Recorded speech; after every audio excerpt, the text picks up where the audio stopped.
Pegou sua bolsa, foi ao quiosque da locadora de carros e entregou seus documentos, apresentando-se em inglês. Disse algumas palavras em língua portuguesa, como era de hábito seu, que, para sua surpresa, foram prontamente reconhecidas pelo funcionário, que o indagou se era de Portugal. Mesmo não tendo entendido nada do que ouvira, ele reconheceu o idioma. E mais surpreso ainda ele ficou quando André pronunciou o nome Brasil. O funcionário até cantarolou um trecho de uma música brasileira, mostrando que ao menos isso ele conhecia da terra natal de André. Findo o preenchimento dos formulários, o funcionário entregou-lhe as chaves do carro, um modelo Dacia Sandero, que o deixou surpreso, já que esse modelo era vendido em seu país por uma montadora francesa, mas que logo ele descobriu que a empresa romena fora comprada pela francesa há alguns anos e que esse mesmo modelo de carro passou a ser comercializado no seu país com a logomarca francesa e não a romena de origem. Ainda não era meia-noite e, como a fome apertava, resolveu passar em alguma lanchonete. Optou por comer fora do aeroporto para poupar um pouco de dinheiro. Em seus pensamentos, imaginava que gastar a esmo poderia ser uma atitude chamativa. Os vampiros ocupam muitos espaços na sociedade e ele pode não ser o único nessa busca. Como não conhecia nada de Bucareste, procurou por uma lanchonete conhecida. Achou um Burger King aberto em uma rua movimentada da cidade.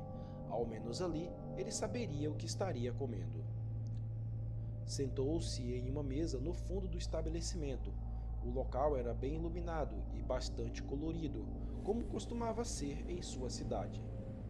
Não era um grande apreciador de fast food, mas não estava disposto a procurar pela culinária local essa hora da noite.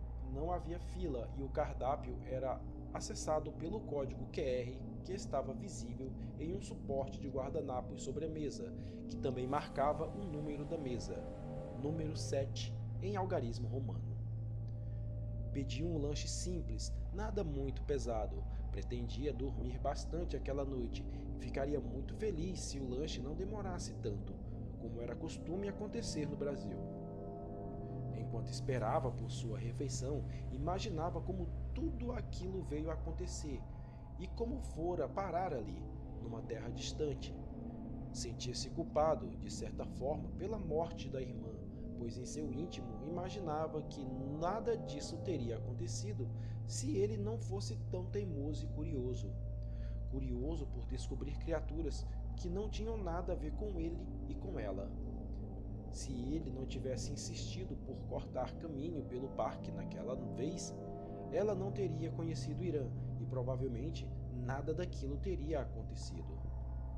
A morte de Ana Paula foi um baque muito forte para sua mãe, que contraía uma depressão profunda e passava horas, às vezes dias, sem sair de seu quarto para nada. A sua vida se transformou em um inferno. Perdeu o pai quando ainda era criança. Sua única irmã, caçada por um vampiro, jogou-se de um prédio abandonado. Sua mãe estava definhando diante de seus olhos. O que mais poderia dar errado? Pensava ele. Nicholas o convocara nessa ocasião, com o seu mundo desabando, para procurar por Irã e fazer valer seu juramento. De início pensou em recusar, pois agora sua mãe precisava muito de sua presença. Voltou ao mundo real ao ver o número do suporte de sua mesa piscando, anunciando que seu pedido estava pronto. Foi rápido. Entre o pedido e o aviso, não demorou mais que 5 minutos. Pelo menos foi essa a impressão que ele teve. Foi até o balcão para retirar o pedido e a atendente pediu para ver o código no seu celular, que foi prontamente escaneado por ela. Após a liberação do pedido, voltou à sua mesa e já ia começar a comer quando percebeu que, além do guardanapo na sua bandeja, tinha um papel dobrado. Ao abri-lo, lia-se em romeno: Bon venit. O gatilho da curiosidade foi acionado. André olhou ao redor, tentando identificar um sinal suspeito vindo de algum dos presentes. Nada. As pessoas conversavam ou faziam suas refeições sem lhe notar. Ele era apenas mais um ali. Então, quem estaria lhe dando as boas-vindas? Por um instante, a fome passou e deu lugar à preocupação. Estou sendo observado. Esse pensamento surgiu como um raio em sua cabeça. Nicholas lhe dissera que no velho continente a concentração de vampiros é a maior do mundo por habitante. O mito do vampiro, como eles gostam de falar, é presente em muitos lugares, mas na Romênia é onde a sociedade vampírica mais prosperou. Os primeiros vampiros surgiram no território onde hoje é a Romênia, muito embora o nome dessa terra, no passado distante, fosse Dácia, um antigo protetorado romano no leste da Europa, que, na ânsia de se ver livre dos opressores romanos, levantou-se contra as forças imperiais de Trajano no ano de 606 d.C., o que acarretou na total aniquilação de seu povo pelo exército romano. Os sobreviventes juraram vingança e, para tal, venderam suas almas em troca de poder, mas não um poder qualquer. Um poder que fizesse frente ao maior poderio militar da época, a máquina de guerra romana. E foi nos Montes Cárpatos que tal desejo foi atendido. A longa fuga ceifou a vida de muitos dos sobreviventes, e os poucos que ainda restavam vivos oraram a seus deuses, pedindo vingança contra os opressores vindos do oeste. Mas foi o demônio que os ouviu e veio a seu socorro. Numa noite fria e enluarada, quando muitos congelaram até a morte, o próprio anjo da morte surgiu diante deles e lhes concedeu o que tanto desejavam: o poder para matar e o domínio sobre a morte. O celular toca. André é pego mais uma vez de surpresa. Do outro lado da linha, uma voz feminina diz em bom romeno: "Você não está seguro. Saia daí. Encontre-me do outro lado da rua." Foram essas as palavras ditas, e não demorou muito, a porta da lanchonete se abre, dando passagem a dois homens vestidos de sobretudos de couro preto, com fivelas nas mangas, e um deles tinha preso à lapela um pequeno broche, que parecia ser uma runa, totalmente desconhecida para André. Eram muito pálidos, como se nunca tivessem visto a luz do sol. Um deles era totalmente careca e olhar penetrante e sério, como o dos bad boys que saem em busca de confusão. O outro tinha longos cabelos lisos e negros como a noite, com olhos azuis da cor do céu, mas tão sério quanto o outro. Não disfarçaram o olhar para André e sentaram-se 2 mesas atrás dele, o que o deixou ainda mais nervoso. Tentando manter a calma, comeu um pouco da refeição, um hambúrguer de carne de cabra, passado ao ponto, com um molho local que ele teve certa dificuldade para identificar do que era feito. Não conseguiu terminar toda a refeição, deixou as sobras sobre a mesa e saiu, caminhando em direção ao carro, que estava estacionado na frente do estabelecimento. Os 2 homens o observavam pelos vidros da lanchonete, sem esboçar nenhuma reação, mas o olhar de ambos deixava claro que algo aconteceria em breve. "Vá para a Romênia", eles disseram. "Vai ser legal", eles disseram. Pensava André, com uma voz de deboche em sua cabeça, tentando achar motivos para a piada. Quando entrou no carro, a porta do passageiro abriu-se e uma mulher entrou. Era loira e vestia-se com parcimônia. Usava uma calça jeans azul e camisa branca de seda, detalhes que passaram despercebidos, tamanha fora a surpresa do acontecimento. "Eu falei para me encontrar do outro lado da rua, não no carro.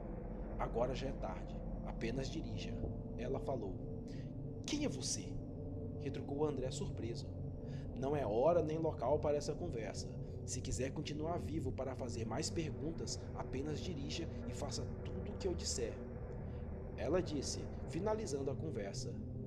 André dirigiu, seguindo as orientações da mulher, até chegarem a um casarão nos arredores da cidade. "Venha", ela disse. "Tem uma pessoa que o aguarda." "Me aguarda? Quem seria?" O casarão, em estilo gótico, parecia ter saído de um conto de fadas.